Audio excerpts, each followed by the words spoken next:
So here we are in the Norway pavilion, and there's a company here called Hyke, which has autonomous ferries. Let's take a look at this thing.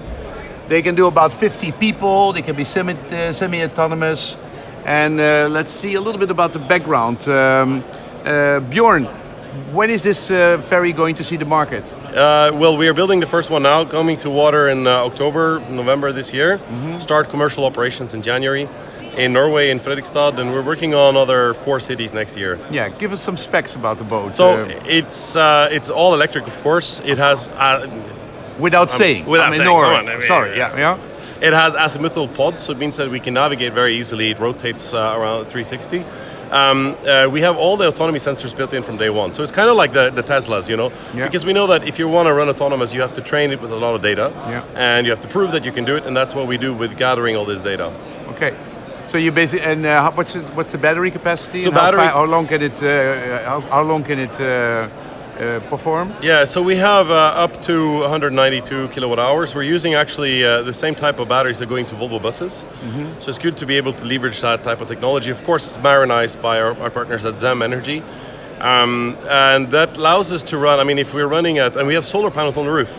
Okay. So it means that if we're running in a very solar-rich area, think about, in the Mediterranean, for example, you could run all day long if you're running at 4 or 5 knots without even charging. I mean, with very small battery. Yeah. If I need to run very fast, if I'm going in Miami, crossing the Biscayne Bay, I need to go 10 kilometers in 15 minutes, okay, then I need more energy. Yeah. And that's why we have this amazing charging solution where you actually dock, the boat docks itself, the gangway goes down, automatically starts charging. Okay, so and then if you're 5 or 10 minutes wait, you already have enough to go to the other side. Exactly. Because how fast can you charge? In 10 minutes, can you do 80%? Yeah, so this battery is the battery we're using now, lithium-ion battery cells, and those can take typically if you have 75 kilowatt hours, you can charge 75 kilowatts. Yeah. So that means that we're kind of limited by that, but that's okay because we see that in the rush hours we need to run all the time, and outside rush we can maybe slow down a little bit.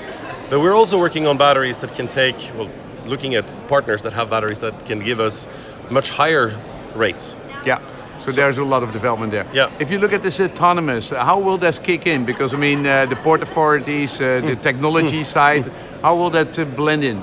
So autonomy for us starts with just automating some of the functions that are kind of boring, that the captain has to do all the time. I always cross, I drive the same place, I have to dock all the time.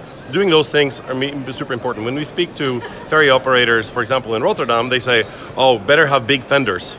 Why? Because there's a lot of bumping, crashing into the jetties.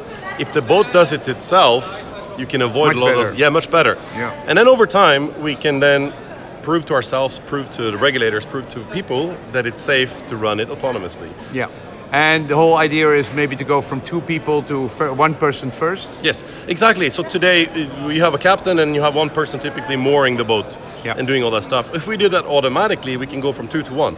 Yeah. It's already a big win. You're cutting manpower in 2. And then if you look at political and technology side, when can we expect to do fully autonomous in one place somewhere in the world? In Q5. No, so it's I think we are starting operating in Norway. In Norway, we already have autonomy test areas where you're allowed to test that you can run autonomously. That can already be 2024, 2025. Yeah.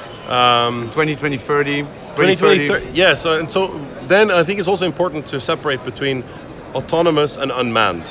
Yes. If I'm running, what a captain is doing on board is not only navigating and controlling the vessel, it's also giving safety to the people, helping people and stuff like that. So that's why we think that we're going to have, even when we have fully autonomous navigation, you'll still have a safety officer for personnel transport. Yeah. But that safety officer doesn't need to have 530 days of training to be a captain. Yeah. It can be a safety officer. If we look at the business case, this one can take 50 passengers. And if you run it for a year, you basically provide it as a service. Yes. What kind of pricing should I think about? Well, so what we're looking at, just providing the vessel for a year with all the software and all that stuff, it's around 300,000 euros. And then you have to add maybe something like 250 to 300,000 euros in your other costs. And that's what it should be possible. And is that competitive with current ferries? So we see that current ferries, some ferries are just oversized, they're too big. Yeah. And that means that they have very poor utilization. By having smaller vessels, we can run with higher frequency. And we see that when we look at what some of those other ferries are costing, today you're looking at like 7 euros per trip. Yeah. We think we can do this for less than 2 euros per trip. Okay. Thank you very much. It's a pleasure. Thank you. So this is the Norwegian pavilion, Hyke with the autonomous ferries.